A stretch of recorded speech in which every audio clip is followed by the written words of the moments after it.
Okay. There once was a boy. His name was Leroy. He wasn't like me or you. Just sitting back and getting high was all he cared to do. As a kid, he sat in the cellar, sniffing airplane glue. And then he tried banana peels when that was a thing to do.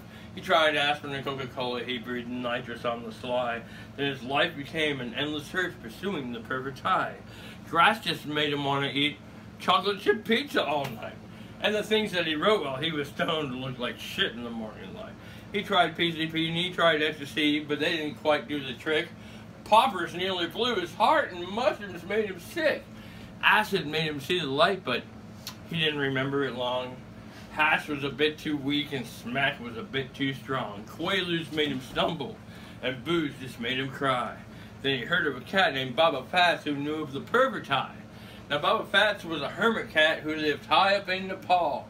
High up a sheer mountain top of a steep and craggy wall.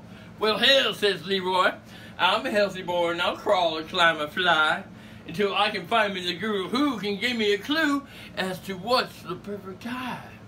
So off goes Leroy to a land that knows no time, to a trail no one could conquer, to a cliff no one could climb. Every 14 years he climbs that cliff and back down again and he slides, and he sits and he cries and he climbs some more, pursuing the perfect high. Grinding his teeth, aching and shaking and weak, bleeding and sore, starving and tore, he reaches the mountain peak. His eyes bleed red like a snow-blind wolf, and he snarls the snarl of a rat. For there in repose and wearing no clothes sits the godlike Baba Fats. What's happening, Fats, says Leroy. Well, I've come to state my biz. Now I hear you're hip to the perfect trip. Please tell me what it is. For you can see, said Leroy to he, hell, I'm about to die. And for my last ride, please tell me how I can achieve the perfect high.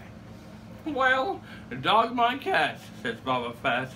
It's just another burned out soul who's looking for an alchemist to change his trip to gold. Now it isn't on a dealer's stash or on a drugger's shelf. Son, if you must find the perfect high, well, find it in yourself.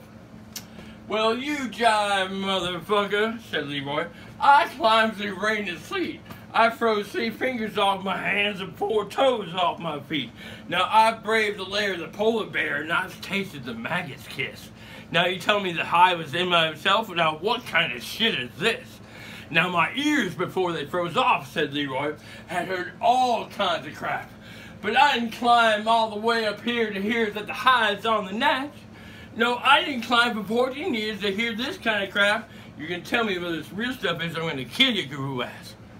Oh, okay, well, you're forcing it out of me, said Baba Fats. Now there is a land beyond the sun. It's known as Zabali. It's a wretched land of stone and sand where snakes and buzzards scream. And in that devil's garden blooms the mystic Zuzu tree, where once in every 100 years, it blooms a single white flower, as wide as the Key West skies. And he who eats of that pure white flower shall know of the perfect high. For the rush it comes on like a tidal wave, and it hits like the blazing sun. And the high, it lasts forever. And the down, well, it don't never come. But Zabali land is ruled by a giant who stands 12 cubits high. And with eyes of red and 100 heads he waits for the passers-by. And you must kill the red-eyed giant and swim the river of slime, where the mucus beasts awake to feast on those who journey by. And if you kill the giant and beast and you swim the slime, you see, there's a blood-drinking witch who sharpens her teeth as she guards the Zuzu tree. Well, the hell with the witches and giants, says Leroy, and the hell with the beast in the sea. As long as the Zuzu flower still blooms, hope still blooms for me. And with tears of joy in the sunburned eyes, Leroy slips the guru of 5. And off he goes down the mountainside, pursuing the perfect high. Well, that is that, said Baba Fats, sitting back down in the stone, facing another 1,000 years of talking to God alone. Well, Lord, it's all the same. Old folks are bright-eyed youths. Well, it's always easier to tell them some shit than it is to tell them the truth.